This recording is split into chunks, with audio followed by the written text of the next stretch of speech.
आउज़ुबिल्लाहिमिनश्शैतानिर्रजीम बिस्मिल्लाहिर्रहमानिर्रहीम। स्टूडेंट्स, आज हमने पढ़ना है अल्सर के बारे में। अल्सर क्या है? ये हमारी इंटेस्टाइन्स, हमारे जब खाना अच्छे से डाइजेस्ट नहीं होता उनकी सब बीमारियां हमने लिखनी है। ठीक है। अल्सर तो कहते हैं वैसे होल को, ज़ख़म को, जो हमारी स्टमक में या इंटेस्टाइन के वॉल में हो जाता है। ठीक है। उन्होंने कहा जो हमारी इनर वॉल है ना डाइजेस्टिव ट्रैक्ट की, डाइजेस्टिव ट्रैक्ट में इंटेस्टाइन भी आ जाता है, स्टमक भी आ जाता है, एसोफेगस भी आता है, वो म्यूकस से कवर्ड होती है। म्यूकस उसको बचा के रखता है इंजाइम्स की एक्शन से। जब म्यूकस की लेयर ब्रेक डाउन होने लगती है तो क्या होता है, डाइजेस्टिव इंजाइम उस वॉल को डाइजेस्ट करने लगते हैं। जैसे वो डाइजेस्ट करते हैं स्टमक या ड्यूडेनम की वॉल को, तो गैस्ट्रिक जूस की एक्सक्रीशन बढ़ जाती है। ठीक है। गैस्ट्रिक जूस बहुत ज़्यादा लगता है।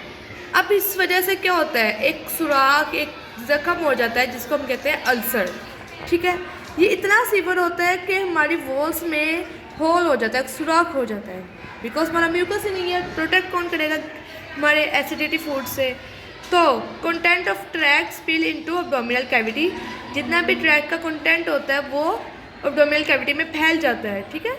मतलब सब कुछ टूट फूट हो जाती है अंदर और बहुत ज़्यादा इन्फेक्शन हो जाता है। वो कहता है कि जब बहुत ज़्यादा गैस्ट्रिक जूस लगने लगे तो उसको पेप्टिक अल्सर भी कहते हैं। इसकी मेन वजूहत है स्मोकिंग बहुत ज़्यादा करना, बहुत ज़्यादा स्पाइसी फूड खाना, बहुत ज़्यादा अल्कोहलिक बेवरेजेस पीना, कॉफ़ी, टी, स्ट्रेस, ये उसके सबसे मेजर वजूहत हैं। दूसरी जो हमारी डिजीज़ है वो डिस्पेप्सी है। It is characterized by abdominal discomfort, यानी कि पेट में डिस्कम्फर्ट होता है हर वक्त। ये होता क्यों है? इनकम्प्लीट और इम्परफेक्ट डाइजेशन जब हमारी फूड की होती है उसको कहते हैं डिस्पेप्सिया। ठीक है। फ्लैचुलेंस, हार्ट बर्न, दिल की जलन, नोजिया, वॉमिटिंग जैसी सूरत, और वॉमिटिंग भी कभी कभार आ जाती है। ये इरेगुलरली होता है, रोज़ के रोज़ नहीं होता। अगर due to excessive acidity in stomach, जो स्टमक में बहुत ज़्यादा एसिडिटी हो जाती है, तो faulty function of stomach and intestine, और इनसफिशिएंट क्वालिटी ऑफ फूड, या फिर क्वालिटी ऑफ फूड मतलब ख़राब खाना खा लेना, उसकी वजह से हमें क्या हो जाता है, डिस्पेप्सिया। तीसरी है फूड पॉइजनिंग। फूड पॉइजनिंग एक अनडाइजेस्टेड फूड की इलनेस है, बीमारी है। खुद तो कोई बीमारी नहीं है, लेकिन ये इनडाइजेस्टेड फूड से बीमारी पैदा करता है। इसमें क्या होता है, जो बैक्टीरिया टॉक्सिन प्रोड्यूस करता है उसका नाम है सैल्मोनेला एंड कैम्पिलोबैक्टर। ये दो बैक्टीरिया हैं जिनकी वजह से टॉक्सिन पैदा होता है, जो हमारी फूड पॉइजनिंग होता है, और ये बैक्टीरिया हमारे फूड में मौजूद होता है। वो कहता है कि जब ये बैक्टीरिया कैटल, चिकन या डक के इंटेस्टाइन में रहता है तो उनमें कोई भी डिजीज़ की सिम्टम्स नज़र नहीं आती है। लेकिन जैसे हम इन कैटल, चिकन और डक से मिल्क पी लेते हैं, मीट, उनका गोश्त खा लेते हैं या एग खा लेते हैं उनके, तो हमें वो डिजीज़ होने लग जाती है। We are contaminated with this bacteria, जो कि इस बैक्टीरिया से कंटामिनेट होते हैं, तो ह्यूमन इससे डेवलप कर लेते हैं इस डिजीज़ को। इसकी सिम्टम क्या होती है? डायरिया, वॉमिटिंग, एब्डोमिनल पेन, और ये होती है हर 12 से 24 घंटे बाद जब हम ये खाना खाते हैं, फूड पॉइजन कर लेते हैं, मतलब पॉइजन फूड खा लेते हैं। इसमें सबसे इम्पोर्टेंट टॉपिक क्या है? बोचुलिज्म का। उससे क्या, जो लिक्विड ना इस्केप होता है जमे हुए गोश्त से, मतलब जब हमने फ्रीज़ किया था ना कोई भी चीज़, उसमें से जब लिक्विड निकल आता है उसमें होता क्या है, सल्मोनेला बैक्टीरिया फ्रोज़न मीट से। ठीक है। सल्मोनेला बैक्टीरिया होता है, वो क्या करता है, sewer form of food poisoning, जिसको हम कहते हैं बोचुलिज्म।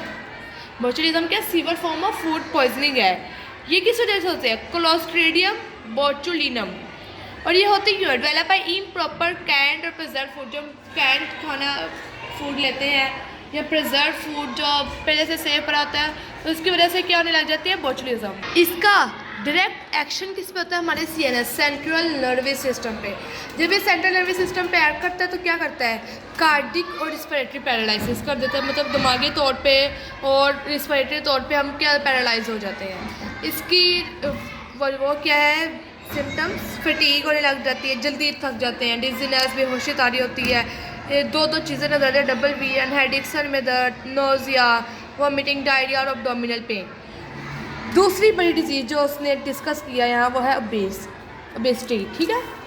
ये होता है normal amount of fat on body. जब हम बहुत ज़्यादा खाना खा लेते हैं जो हमारे लिए इम्पोर्टेंट होता है वो स्टोर हमारे लिए हमारी एनर्जी में स्टोर होता है, फिर जो अनइम्पोर्टेंट होता है वो रिलीज़ हो जाता है। वो जो रिलीज़ नहीं हो पाता, जो बाकी रह जाता है, उसको फैट के तौर पे बॉडी स्टोर कर लेती है। ठीक है, अभी जो स्टोर फैट है ना, ये एडिपोज टिश्यू में स्टोर होता है और एब्डोमेन हमारे पेट में around the kidney and under skin, skin के अंदर और किडनीज के अराउंड जो हमारा एब्डोमेन है, हमारा स्किन है, उसमें क्या ये फैट स्टोर होता है, वहाँ एडिपोज टिश्यू पाई जाता है किडनी के अराउंड।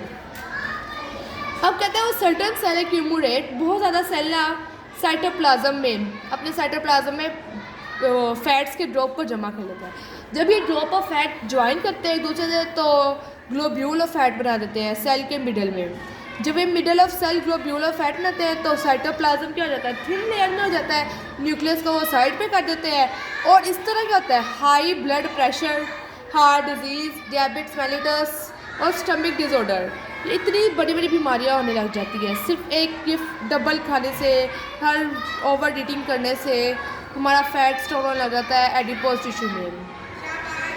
चौथी इलनेस उसमें बताइए एनोरेक्सिया नर्वोसा, जो आजकल नहीं बल्कि काफ़ी अरसे से गर्ल्स में कॉमन है, बहुत ज़्यादा कॉमन है। इसमें क्या होता है कि लड़कियां अपना खाना पीना छोड़ देती है, उनको भूख नहीं लगती है कि कहीं मोटी ना हो जाए। Loss of appetite due to fear becoming obese, ठीक है, अपनी भूख छोड़ देती है, अपना खाना पीना सब कुछ छोड़ देती है और ये यूजुअली 21 से 12 से 21 साल की उम्र में होता है। गर्ल्स इतना खाना छोड़ देती है कि उनका वेट ओवर मतलब बहुत हल्का होता है, तो फिर भी अपनी खुराक ठीक नहीं करती, जिसकी वजह से होता है एनोरेक्सिया नर्वोसा हो जाता है। इसमें ना साइकेट्रिस्ट की ज़्यादा ज़रूरत होती है, सॉरी टू से गर्ल्स, बट ये आपको साइकेट्रिस्ट की ज़रूरत होती है जो हमारी ट्रीट करता है हमारी ब्रेन फंक्शनिंग को कि भाई नहीं तुम आगे बहुत लाइट वेट हो गई हो, बहुत ज़्यादा नीचे तुम्हारा वेट गिर गया, इतना तुम्हारी एज के हिसाब से तुम्हारा BMI नहीं बन रहा, सो प्लीज़ तुम अपना वेट ज़्यादा करो। तो साइकेट्रिस्ट वगैरह उसकी थेरेपी अच्छे से करते हैं। अब जो एनोरेक्सिया गर्ल होती है ना, वो बिल्कुल प्यूबर्टी के फौरी बाद उसको पता लग जाता है यार मैं मोटी हो रही हूँ, मुझे यहाँ से पतला वगैरह वगैरह। उसको ना एलिमेंट्री कैनाल के अलावा ना दूसरे रूट से खाना खिलाना चाहिए, तो इंट्रामस्कुलरी या इंट्रावेनियसली। अब है ब्यूलीमिया नर्वोसा, ये ना न्यूरोटिक डिसऑर्डर है ज़्यादातर बूढ़ी औरतों में जो बहुत ज़्यादा ना ओवर ईटिंग करती है फैटिंग फूड, जैसे फ्राइड फूड, केक्स, बिस्किट्स और बर्गर, बॉटल्स, ये बहुत ज़्यादा चीज़ें खाती हैं ओल्ड वुमेन, उनमें ज़्यादातर बीमारी पाई जाती है। इनमें voracious eating, follow immediately self induce vomiting आ जाती है, फास्टिंग करनी पड़ती है या purging causing serum electrolyte and imbalance. Purging की वजह से क्या होता है, मतलब वो भूख हड़ताल, उसमें क्या होता है सीरम इलेक्ट्रोलाइट हो जाते हैं, सीरम इलेक्ट्रोलाइट हमारे इम्बैलेंस हो जाते हैं, इलेक्ट्रोलाइट्स बॉडी के बिल्कुल ही इम्बैलेंस होते हैं, जिसकी वजह से कोई भी चीज़ हमारी ठीक से नहीं चल रही होती है। फिर फ्रैक्वेंट रिकरिंग इन्फेक्शन, बहुत ज़्यादा इन्फेक्शन हो जाता है। Overcome effect of weight loss, इन्हें अपने वेट लॉस के इफेक्ट को सही करना चाहिए, अपनी खुराक को भी अच्छा रखना चाहिए, बिकॉज ये बाहर का खाना बहुत ज़्यादा खाती हैं, घर का बिल्कुल नहीं।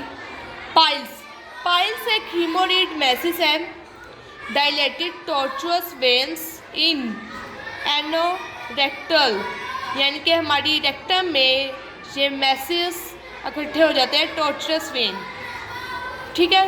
सम टाइम स्टार्ट ब्लीडिंग, यही कुछ मरतबा यही मैसिस स्टार्ट करने लग जाते हैं ब्लीडिंग ड्यूरिंग बॉवल मूवमेंट, जब हमारी बॉवल मूव कर रहा था, बॉवल मतलब फूड का जो बॉलस है वो मूव कर रहा था, तो ये ब्लीडिंग स्टार्ट होने लग जाती है, ठीक है। Start bleeding of physical distension of rectum हमारी फिजिकल डिस्टेंट हो जाती है, फूल जाती है, फैल जाती है। इसमें क्या होता है, हाइजीन और सॉफ्ट फूड खाना चाहिए। डिफिकेट बिकम डिफ़िकल्ट, पाइल्स की वजह से हेमोरेड मैस किया है कि जितना भी ब्लीडिंग होती है इसमें बहुत ज़्यादा हमारी टॉर्चुअस वेन हमारी फट जाती है, वो डायलेटेड वेन्स फट जाती है, जिसकी वजह से हमें डिफिकेट मतलब जो हमारी फीसिस है वो बहुत मुश्किल से डिफ़िकल्टी निकलती है। हमारी ये टॉर्चुअस वेन मतलब वेन्स फट जाती है, डायलेटेड वेन जिसमें बहुत ज़्यादा ब्लड होता है वो फट जाती है, तो एनोरेक्टल म्यूकोसा से ब्लीडिंग होने लग जाती है।